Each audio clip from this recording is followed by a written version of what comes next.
किस तरह से प्रॉपर्टी जो है इन लोगों ने अपने नाम करवाई थी, पूरा डिटेल में बता दीजिए।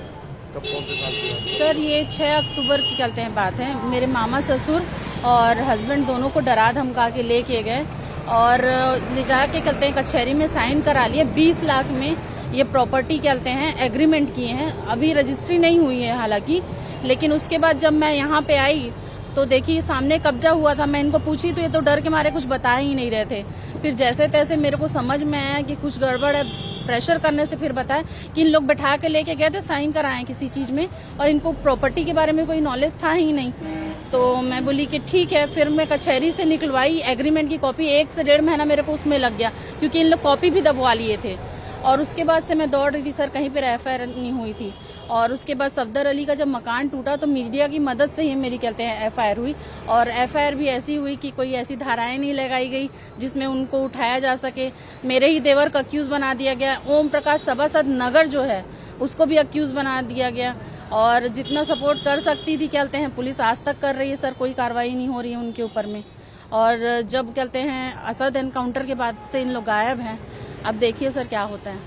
तो ये कौन लोग थे जिन्होंने प्रॉपर्टी पूरा अपना कब्जा? सर ये अतीक के कहते हैं गुर्गे ही थे, जो कहते हैं वकालत का कहते हैं काम करते हैं। समझ लीजिए काला कोट पहन के ये सारी चीजों को अंजाम देते हैं। और मेरे ख्याल से 20 मामले हैं इसके ऊपर। जो रणविजय सिंह है और उसका जूनियर है मोहम्मद आसिफ, जो आया था हमको और अपने आप को अतीक का गुर्गा और गद्दी बताता है, क्योंकि वो भी बख्शी मोड़ा का है। तो बहुत ईजी होता है विश्वास करना इंसान के लिए, और गद्दी भी है जात से। तो उसी का फायदा उठा के अतीक का आदमी बोल के वो डरा धमका के कहते हैं ये सारी चीजें किया। हालांकि रणविजय सिंह को तो हम लोग जिस दिन क्या बोलते हैं ये एग्रीमेंट हुआ है उसके बाद में हम लोग ना कभी देखे हैं ना पहले देखे थे। वो हमेशा यहाँ पे आता था और यहाँ पे दिन भर बैठता था। चैम्बर बना रखा है। अब क्या बोलते हैं सर, हमारे पास तो पैसे हैं नहीं। अब जो करोड़ों की प्रॉपर्टी कहते हैं कब्जा करेगा वो कुछ लाख रुपए फेंक सकता है, लेकिन जिसका करोड़ों का कहते हैं जायदाद कोई ले लिया हो तो उसके पास तो क्या ही रह जाएगा, कुछ नहीं होगा। तो जिसके पास पैसे हैं उनका काम होता है, जिनके पास नहीं है उनका नहीं होता। किस तरह से डराया धमकाया? क्या बताया आपके हस्बैंड ने, क्या बोला? सर मेरे हस्बैंड कहते हैं यहाँ पे अकेले थे और मैं रायपुर में कहते हैं थी। मेरा गाड़ियों का काम है, तो बोले कि तेरी बीवी कहते हैं रायपुर गई है, वहां से उठवा ली जाएगी। तो चुपचाप बैठ के चल करके मेरे मामा ससुर इनको बैठा लिए। और हमेशा ये था कि एक डर लगा रहता था, क्योंकि मामा ससुर भी अपने दोस्ती यारी में जाके बैठते थे, क्योंकि उनको दिखाई सुनाई देता नहीं। तो वो कहीं पे भी बोलोगे कि चल करके, अभी तो हम लोग समझा दिए कि किसी के साथ बैठ के जाना नहीं है। कोई बोल देगा कि हाँ तेरे भतीजे लोग बुला रहे हैं, भांजे लोग बुला रहे हैं, उनको उठा लिए। तो एक अलग सा डर वो भी है। और मैं भी बाहर काम करती थी तो इनको डर लगता था कि वहाँ पे कुछ ना हो जाए। और ये इतने ज्यादा मानसिक रूप से ना इतना परेशान हो चुके थे कि मेरे को खुद नहीं बता रहे थे कि क्या हुआ है। हमारे बीच में बहुत लड़ाई झगड़े भी हुए यही चीज पता करने के चक्कर में।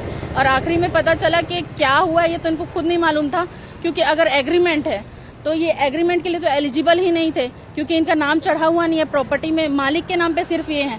वो इतना दिमाग लगा लिए कि क्या बोलते हैं बस साइन कराना है करके किसी को भी साइन करा लो, प्रॉपर्टी लिखवा लो।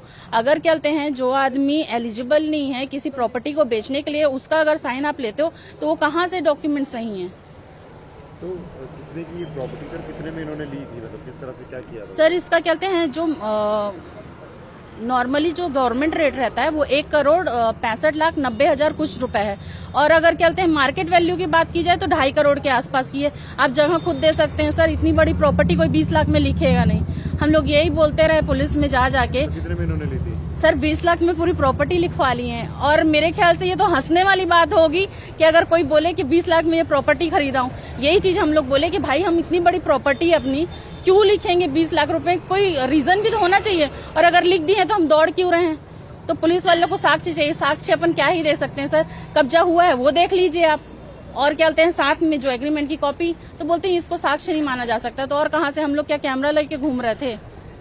तो क्या कितना डर था, क्योंकि जिस तरह से माहौल था, जैसे आप कह रहे कि धमकारा आपको करने की धमकी दी, क्या डर? सर ये तो आप लोग डर तो हमेशा ही बना रहा सर। ये जो सामने जो चैम्बर बना है उसके सामने मैं आके इनसे बोली कि आप कैसे कहते हैं किसी की प्रॉपर्टी 15-20 लाख रुपए में लिखा सकते हो, जब मेरे को एग्रीमेंट का पता चला तो वो मेरे को जान से मारने की धमकी दिया। तब रोड यहाँ पे पूरी जाम हो गई थी, 70-80 लोग इकट्ठा हो गए थे।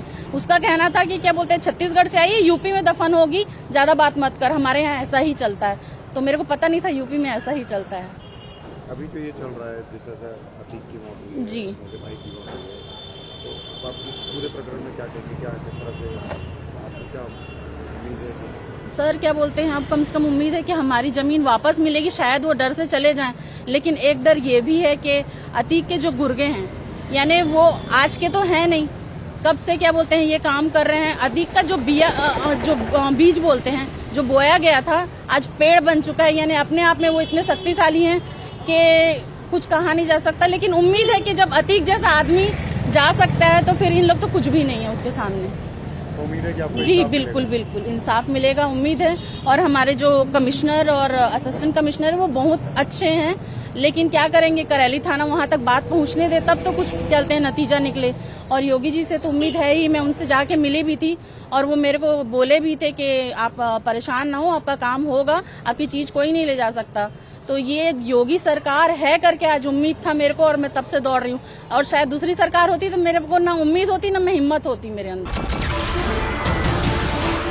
नमस्कार, मैं हूं मानक गुप्ता।